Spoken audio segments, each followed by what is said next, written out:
The congregation of Christian brothers. The Central Agricultural University Imphal, in collaboration with NAHEP ICAR New Delhi, is organizing a 2-week training program on natural farming, present status and future prospects at College of Agriculture, Kyrdemkulai in Meghalaya from August 28 till September 10.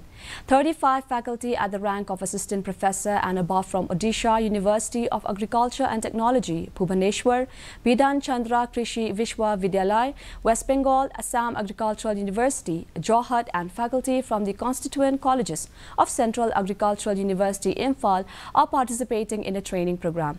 More than 30 resource persons across the country of international repute will be delivering lectures and tutorials during the program. The inaugural program was chaired by Dr. Anupam Mishra, the Vice Chancellor of Central Agricultural University Imphal.